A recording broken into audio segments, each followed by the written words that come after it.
Hello guys, my name is Philip, and today I want to talk about how you notice confidence boosters more during NoFap, or how your confidence can be boosted during NoFap simply because you're more aware of your surroundings, you're more aware of signals that other people are giving you. Now, in this particular video I want to talk about females in particular because yesterday I did the same sort of pickup line at the beach. I tripped and I fell and I face planted hard. And the really funny thing about this one in particular, this incident, was that at first when I saw me face plant, they were actually laughing at me. They were really laughing at me, and they were like, "Oh, that's the stupidest thing I've ever seen. Who is this guy? Who's this loser?" Like, haha.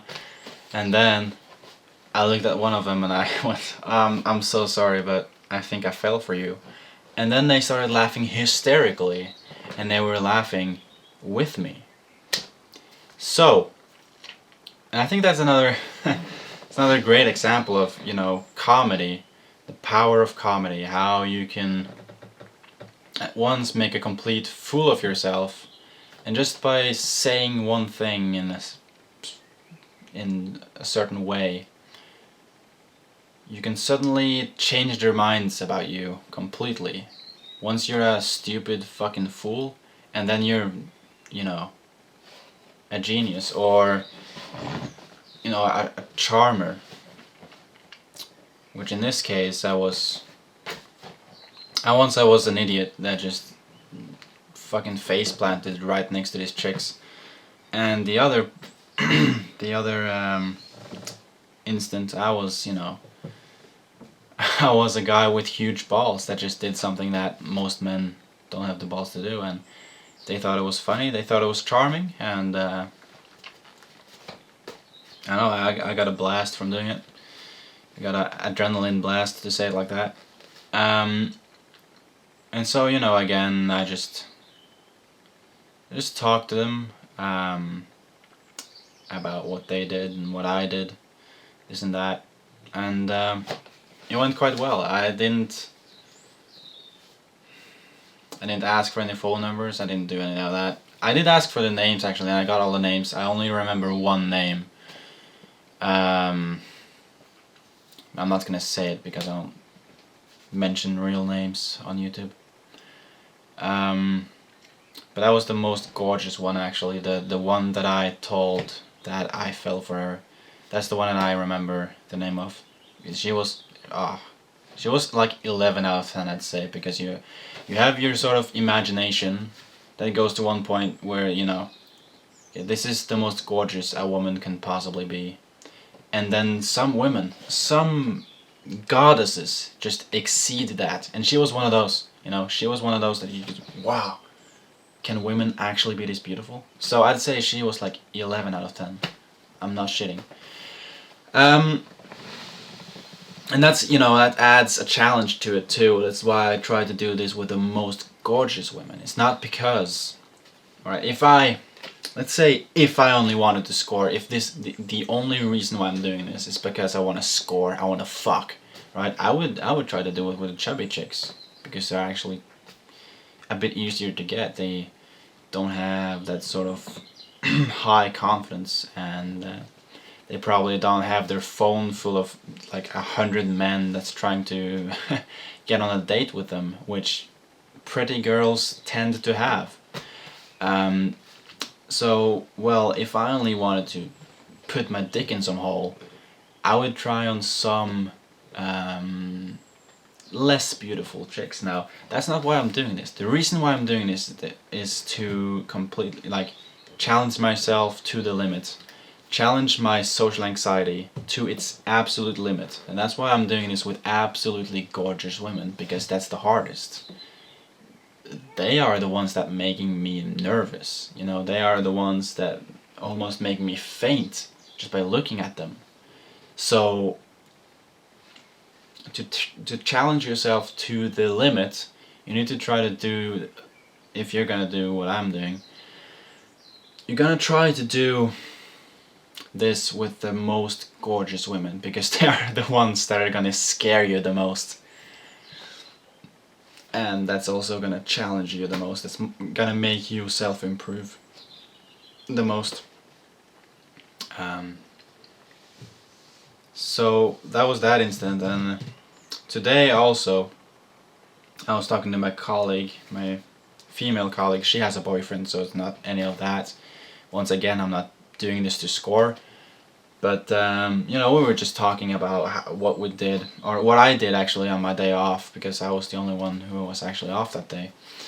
And I said, well, I went to the beach by myself, and then I went to a restaurant by myself, and then, you know, I also talked about what I did at the restaurant and what I ate at the restaurant, what I did at the beach, you know, this and that. And she was really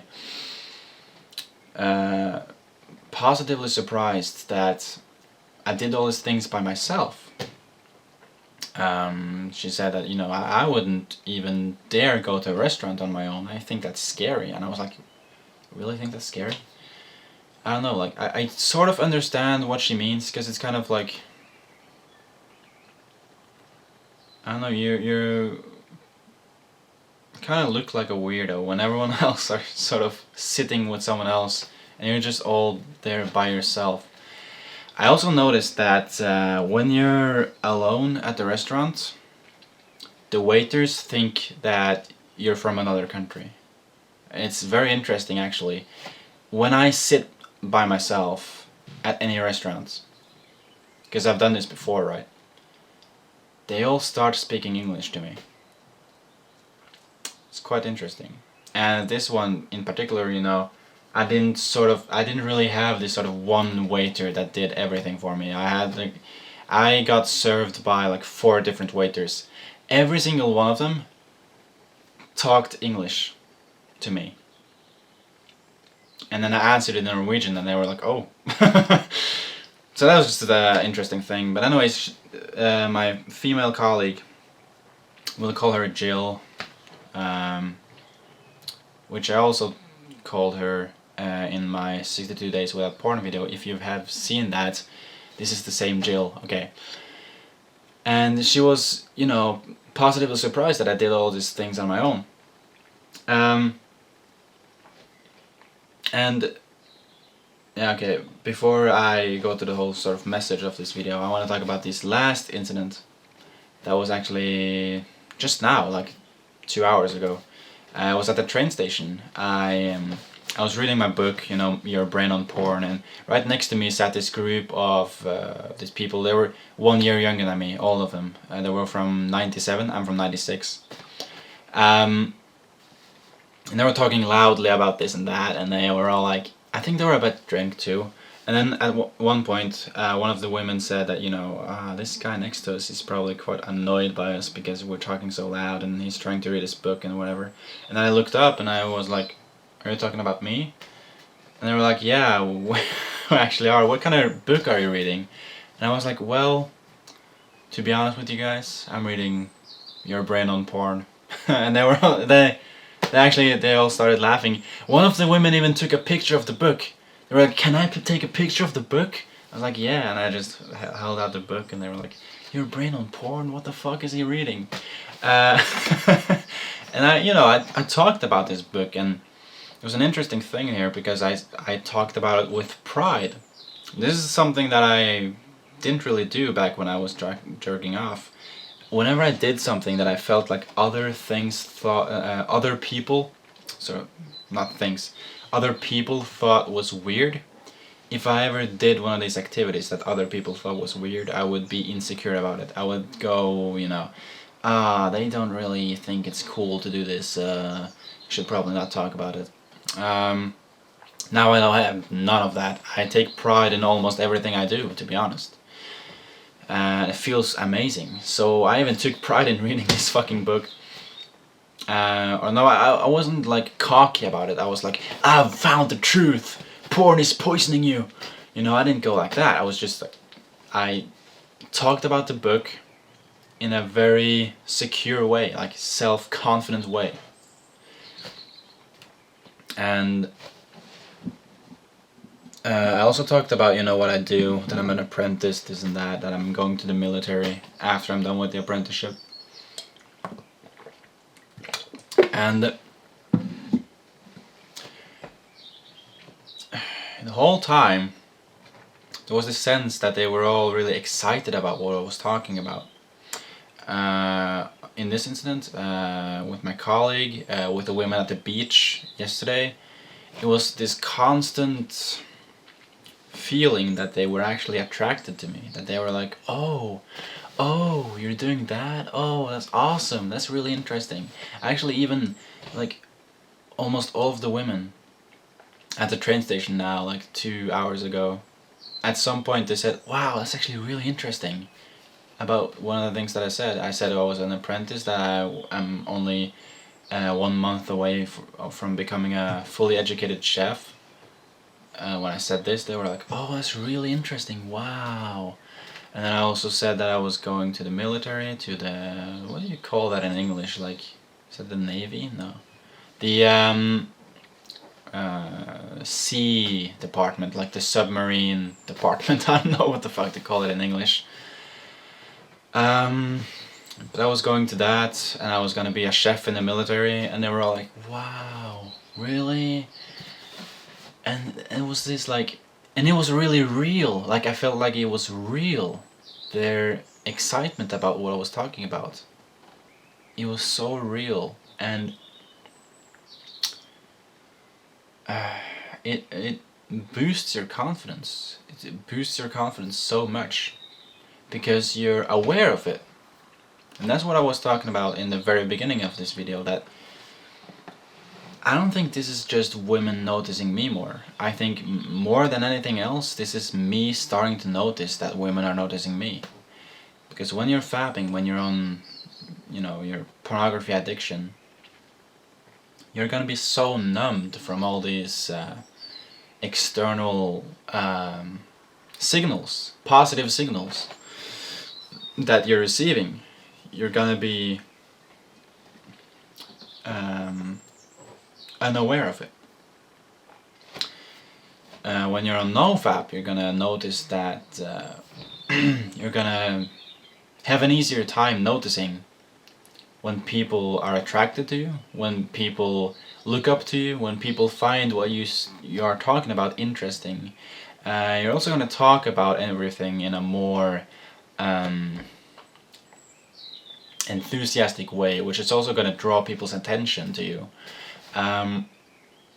So really, just in NoFap, it's much easier to get a high confidence while you're in NoFap, because you're more aware of positive vibes, if you want to call it that. Like you're more sensitive to it. And this is what I noticed, yesterday with the women at the beach, today with my colleague, with the random people at the train station. It was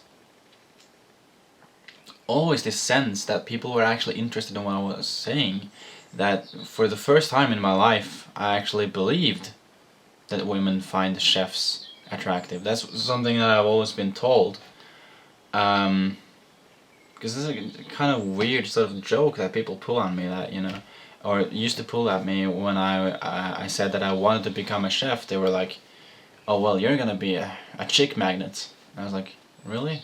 Yeah, women, they love men who can cook. I was like, and I didn't really believe it. And even when I was on my apprenticeship for the longest time, I also didn't believe it, because I didn't notice it. I didn't really talk to any women, to be honest. I was too insecure to do that. So I mostly didn't really talk to women at all. But also when I did, the few times I did, I was less aware of their interest in me. So I never really felt like people were interested in what I was working with. People were interested in hearing about my future. I never sort of felt it. For the first time in my life, I'd say, actually, today, I felt that. I felt their interest in me, and that boosts my confidence so much that it's, you know, it's just really, really good. So that's really just one kind of strange but very good effect of NoFap that I've noticed lately. So thank you guys for watching, and stay strong, stay on NoFap. It's gonna make you better. So yeah, see you in the next video.